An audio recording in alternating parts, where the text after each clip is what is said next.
Grant Grove is smaller than most of the Sierra's other sequoia groves, yet its percentage of massive trees with diameters more than 15 feet tops them all. The grove's namesake, the General Grant tree, reaches 267 feet into the sky and boasts a diameter of nearly 30 feet, making it the second largest tree on Earth. In 1926, President Calvin Coolidge designated it as the nation's Christmas tree. Oh, Christmas tree, oh, Christmas tree, how lovely are your branches. Oh, Tannenbaum, be praised and thine of Bethlehem. Oh, Tannenbaum. Every December since the president's designation, the Sanger Chamber of Commerce and National Park Service have hosted a trek to the nation's Christmas tree.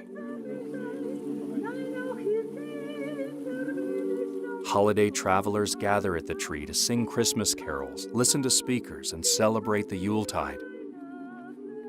Former Park Superintendent John White told one gathering that the tree represents the spirit of America on Christmas Day, a spirit expressed by the love of family and the simple life in the out-of-doors. The ceremony concludes after park rangers lay a wreath in memory of American soldiers who have sacrificed their lives in defense of their country. Christmas light, oh, Christmas tree, of all the trees most lovely, of all the trees most lovely. The Christmas ceremony has been a popular one for more than 90 years. But another ceremony at the Grant tree 50 years ago has received little attention on its anniversary. On Veterans Day in 1956, at the direction of President Dwight Eisenhower, Admiral Chester Nimitz dedicated the tree as the only living shrine in memory of the men and women who have served and fought and died to keep this nation free.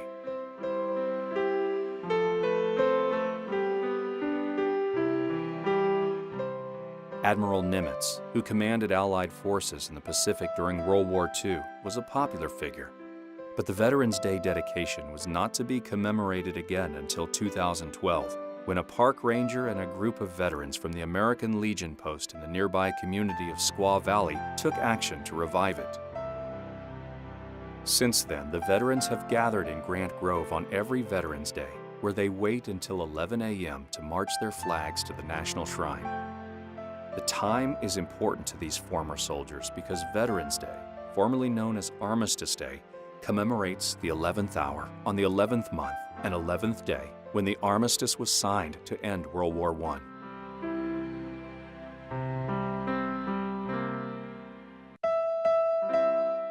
Though just a few years old, the annual ceremony has become meaningful to the veterans. I look at it as a tribute to both past and present veterans. I'm glad that we're doing it, because when I came back from Vietnam, I was one of those that got spat on and yelled at, baby killer, humma humma, and I didn't do any of that, but still I was lumped in, and you didn't come back wearing your uniform proudly because you were thrown at, and things were thrown at you rather. And so yeah, I'm glad to see that things have turned around, and I have pride in doing it and serving, one way or another. This service is very moving. It recognizes all of the people that have given their lives for this country. It's a living memorial. It's the only living memorial in the world for the people that have given their life so that we can have our freedom. Each one is a little different. We get to meet different people from all over the world. They come and take pictures with our squad. We have more and more crowds coming up to watch us do our memorial, because we do advertise it. It is open to the public, and we like them to come up and take a look at our memorial in our national park. A brief ceremony is held next to the sign that informs visitors about the tree's living memorial status. On behalf of President Dwight D. Eisenhower, perhaps just 11 years after World War II, the peace and stability embodied by the sequoias seemed especially important. The sign was designed and installed by the National Park Service in 2012 after the post-621 veterans petitioned for and financed its construction. I went to my guys at the American Legion and talked about it, and we decided to go talk to the superintendent at the park. 3 of us made it up to the superintendent one day and talked about it, and they were open armed to it. They made the plaques up, in which case they told us at the time they wasn't going to give us any particular credit for it because they wasn't allowed to do that in the park. Although in the end result, they said they gave us credit for it post 621 Squaw Valley. And we're happy about it because it's been known for so many years as the nation's Christmas tree, but never known as a shrine to our war dead, which now it is. But it may not have been, had it not been for a ranger's solitary walk in Grant Grove.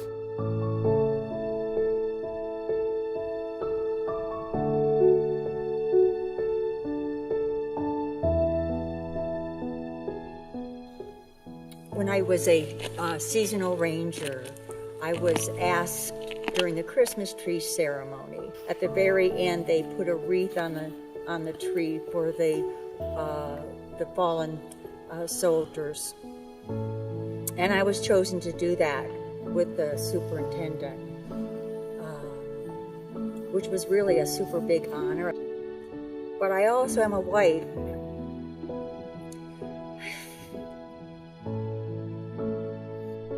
I'm a wife of a 2-term Vietnam veteran who was the only survivor in his group.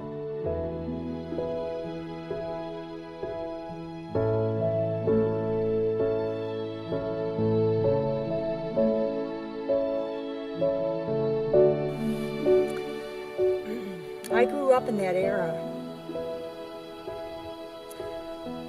I was busy being in college. The war didn't affect me like it did some. And I'm thinking I was honored to do that. It's wrong. We have veterans that are park rangers, and I would much rather see them than me. But I was still honored to get it. I was very proud to do that. And then it was 11/11/11. It was a rainy day. It was Veterans Day. My supervisor said, "Why don't you just go rope at the Grant tree?" I walked around the circle. It was a dreary day. Nobody, I'm seeing no one. All of a sudden, I'm so lost in thought that I found myself that I had passed the Grant tree without even stopping. And I'm going, oh my gosh, how could I do that, you know? And especially on this day, because on November 11th, that was the big ceremony. Chester Nimitz came here, and they made this the only living shrine to our war dead, and I'm in front of this tree, and not one soul is standing there. And I said, this is just wrong. Nobody knows about it. So I decided to write a letter to the paper, to the editors, explaining that, yeah, this is our Christmas tree and we all know this, but most of our locals have no idea this is our only living shrine to our war dead. This is a national shrine and nobody comes. And so I just wrote the letter and I said, all I can do is put it out there. And then all of a sudden I get a call from Les and our American Legion here in Squaw Valley, and our own local chapter took the ball and made it happen. And it's very special to be at the General Grant Tree and have taps being played. There's nothing like it. In 1956, we dedicated this tree to the only living shrine to our war dead. Bugler?